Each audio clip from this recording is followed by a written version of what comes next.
Ahojte všetci! Vítam vás pri mojom úplne prvom videu. Rozhodla som sa začať natáčať takéto videá o varení. Už som strašne dlho nad tým rozmýšľala, že by som s tým mohla začať, pretože si myslím, že by ma to bavilo.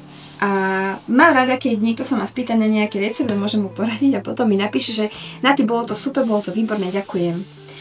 Takže dnes, ako úplne prvý recept, si uvaríme toskánske kura. Neviem, či to poznáte, je to strašne super a veľmi, veľmi ľahký recept.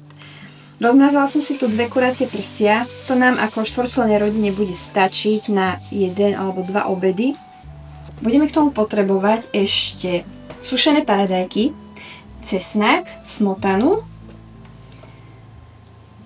a budú k tomu cestoviny. Mäso si nakrájame na malé kocky. Tento recept varím celkom často, pretože majú to radi aj deti a hovorím, je to ľahký recept, takže ho naozaj zvládne aj začiatočník. A ja ako matka 2 detí mám veľmi rada rýchle recepty, ktoré sú hotové hneď, sú dobré, sú chutné, sú syté. Takže kvôli tomu som sa rozhodla tento recept.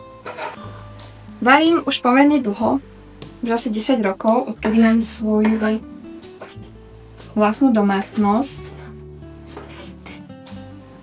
A baví ma to. Baví ma to veľmi. Občas, keď je toho veľa a varím veľmi často, dokonca niekedy aj každý deň, tak už to človeku aj lezie na nervy. Ale treba, ja si myslím, že je veľmi dôležité doma variť, pretože viete, čo do toho jedla dávate. Nie sú tam zbytočné sladké omáčky, alebo proste máte čerstvé mäso, viete, kedy ste ho kúpili a podobne. Takže má to svoje výhody a je to dokonca ekonomicky výhodné. Takže kvôli tomu varím doma. A keďže som na materskej, tak čo budem robiť? Budem variť a piecť. V týchto videách sa teda budeme stretávať spolu možno raz za týždeň, možno raz za 2. Uvidíme možno aj menej, pretože neviem, ako veľmi bude môj život zaujímavý a či budem vedieť pre vás rozprávať nejaké zaujímavé veci, čo sa mi prihodili. A keď narazím aj na nejaký zaujímavý recept, tak aj vtedy by som vám ho natočila. Ale v zásade tu budú na tomto kanáli také naozaj jednoduché recepty, ktoré zvládne absolútne každý. Lebo si myslím, že varenie nie je veda.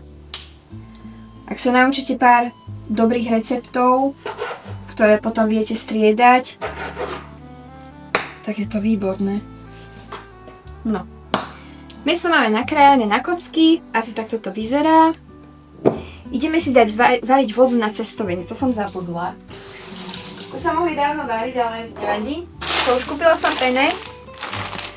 Sú to podľa mňa úplne najhoršie cestoviny, kvôli tomu, že nevedia tak dobre do seba nasať tú omáčku a keď dáte jednu tú cestovinu, tak máte plné ústa cestoviny a žiadnu omáčku, ale vyzerá to dobre na kamere, takže kvôli tomu som kúpila pene.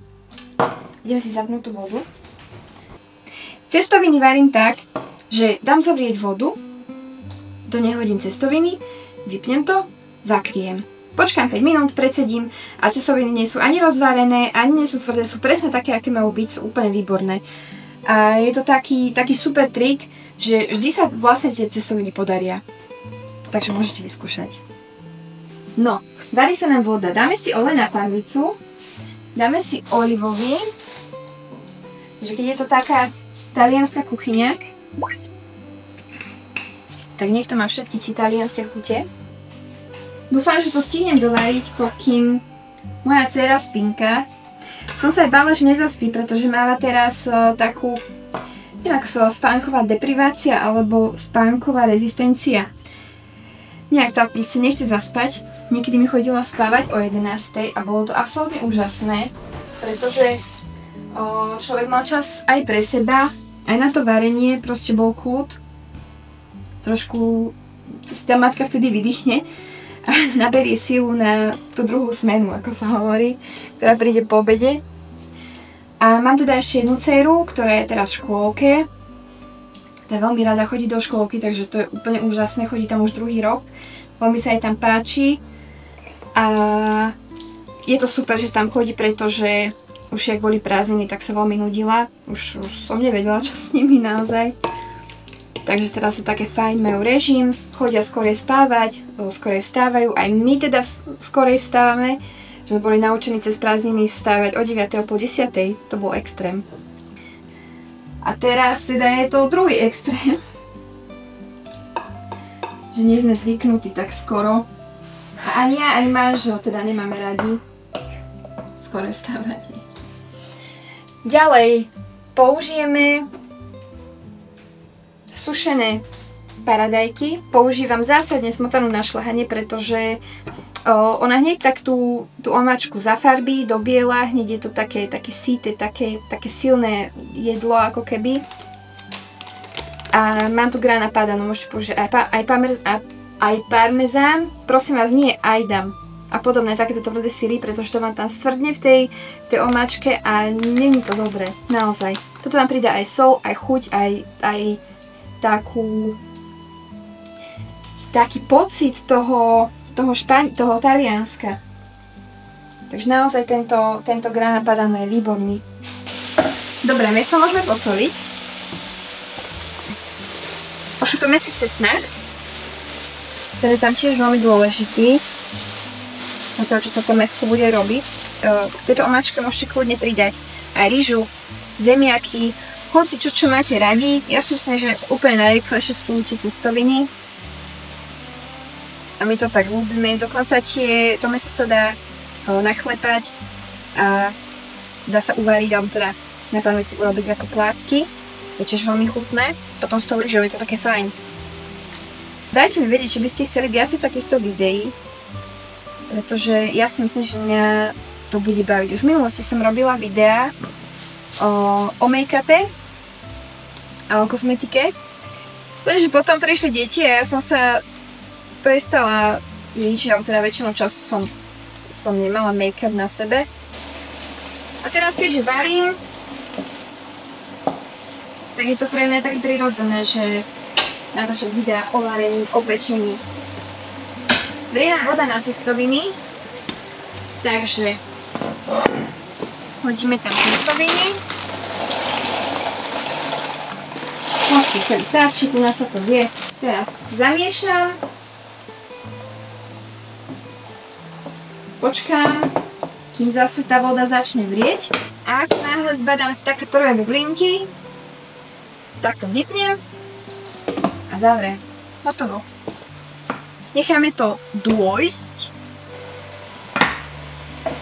Sa mi ľúbi tá slovná hráčka, že nechaj to dôjsť rýžu, alebo tak, že to je také slovenské. Dobre, mäso sa nám nejak pomaly robí.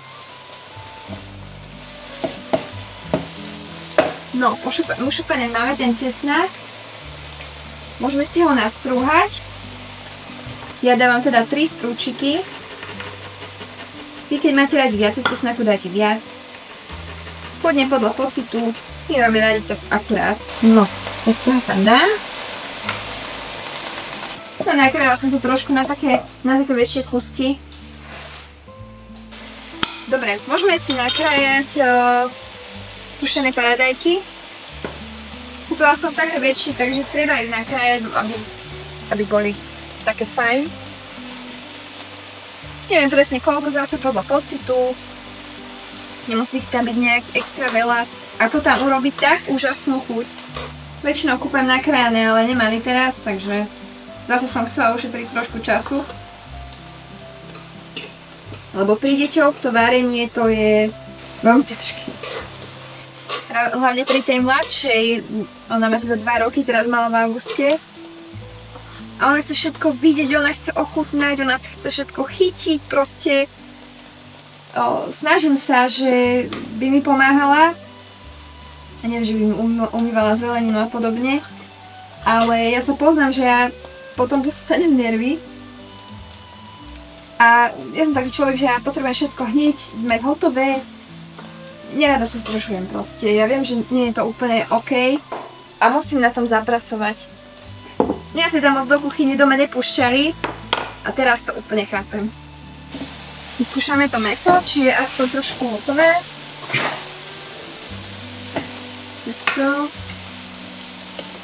Super, super, je presne akurát.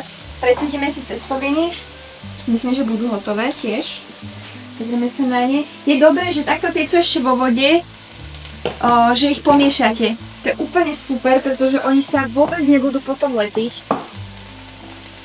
Sú úplne, že originál al dente. Sú úplne úžasné.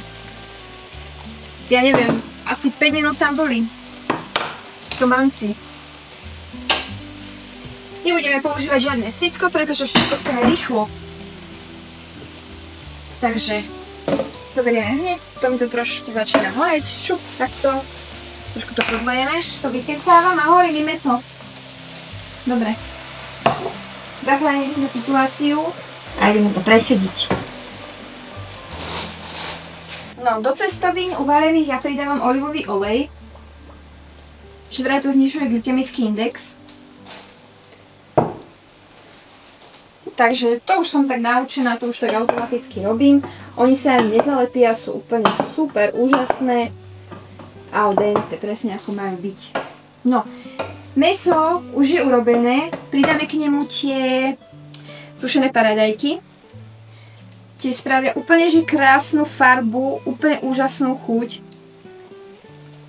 Naozaj toto jedlo je výborné. Dobre, tie rajčinky sa tam nemusia nejak dlho restovať, oni už sú uvarené, sú usušené. Takže to len naozaj, aby to tak zafarbilo to mäsko, aby to zafarbilo ten olej.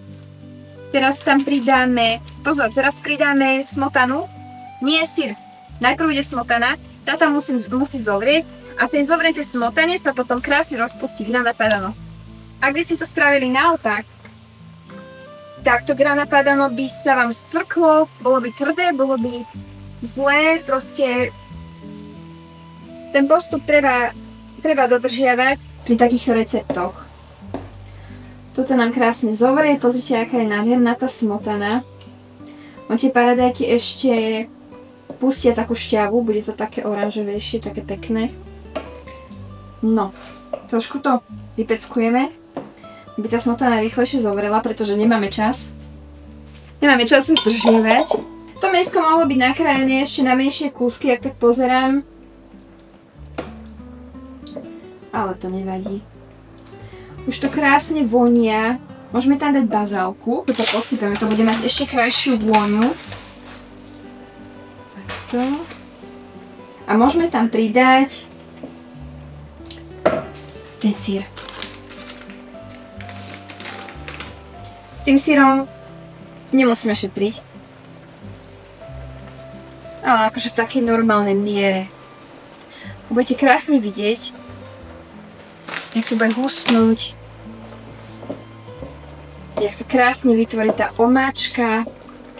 Na tých cestovinách to bude eňo ňuňo, bude to úplne krásne, úžasné, mňam. Sa na to teším. No môžem pridať ešte, kľudne. No pozrite, jak to krásne husne. Ten syr naozaj spraví strašne veľa a je to, dá sa povedať, že tá najhlavnejšia ingrediencia. Aj keď robíte nejaké iné omáčky, tak naozaj tento syr je výborný. Takto nejak to môžeme nechať, ešte to ochutnáme, či to netreba dochutiť, dosoliť.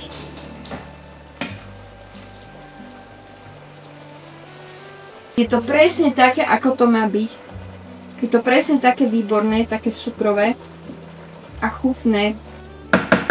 Tak. Máme to hotové, to je všetko.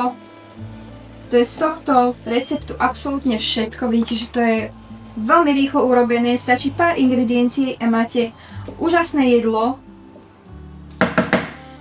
Ja to zakriem, aby to ostalo v teple. Tak. Takže, toto bolo moje varenie, je to moje úplne prvé video, dajte mi vedieť, že sa vám páčilo, či by ste chceli viacej takýchto videí. Chcela by som v týchto videách rozprávať možno o živote, o materstve, o výchove detí. Dajte mi vedieť, či by sa vám to páčilo, či by ste takéto niečo prijali.